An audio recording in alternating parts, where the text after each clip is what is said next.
A couple of hours, the Demolition Derby will kick off at 6:30 tonight, and it's one of the biggest events of the fair.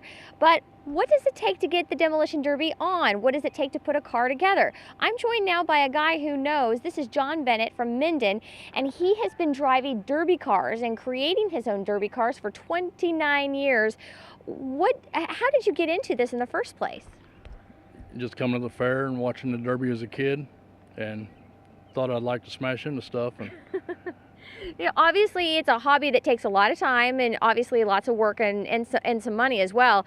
Why do you do it every year? Because I can smash into stuff and it's legal.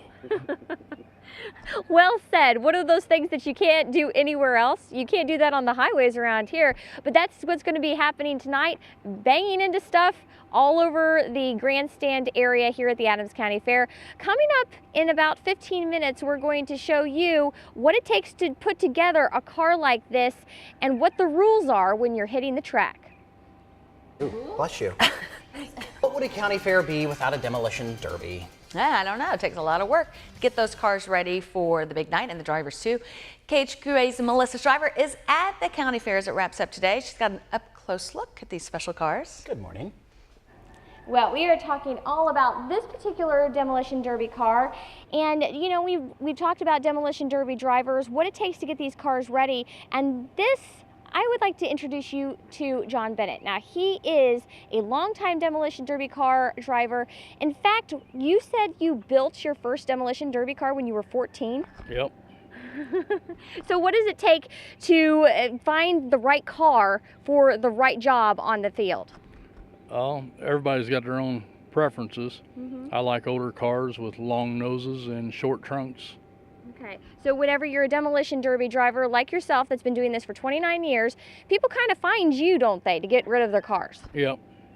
Yeah, I got people, you know, they get rid of an old car and they just rather see it get a little bit extra life and maybe a wild life at the end too.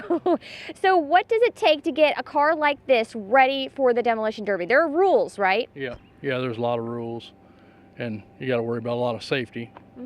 So what goes into this car? Apparently you said you have to actually take these cars apart almost to the ground and then rebuild them. What do you do first in order to get a car like this ready for the Demolition Derby? You got to remove all the glass and the chrome and the lights, and then just unbolt all the body parts, the doors, the fenders, the hood, the trunk. You kind of become a expert mechanic, it sounds like. Yeah. There's a lot of work. I strip it clear down to just the floor pans and the roof, and then just start welding and beating and hammering. And one of the big things is safety when you talk about Demolition Derby, obviously. Okay, so check this out. You actually have to take the car apart. We talked about taking the car apart all the way to the ground. You have to install a cage, and this cage you can see is one of those long yellow bars inside of the car. So essentially you have to take this long, what is that, like steel, or what is that you actually have to weld into the car? Yeah, it's 1/4-inch square tubing. Okay, so you go and you actually put this caging inside. Then what is the yellow bar across the top? You said it's called a halo? Yeah, it's a halo bar. What is all this for? Oh, the halo bar keeps, if you roll over, you can still get out. And it also keeps people off the roof if they'd run up over the trunk. That's something you have to think about. You don't even really think about that whenever you're driving a regular car, but Demolition Derby, completely different animal here. Tell me a little bit about the inside of the car. You said you actually have to weld a frame around the transmission. Why is that? Well, you don't have to. I do, because if you get hit in the side real hard, you can knock the tail shaft off your transmission. You're not speaking my language, but I'm sure mechanics out there will definitely understand. Also, these stacks here, what are those? What's the purpose of these stacks? Get the smoke and the hot air up above you, out of your way, and it's loud and the fans like noise. Yeah, well, it's interesting that you said that. The reason why you say that you like to do this is for the show.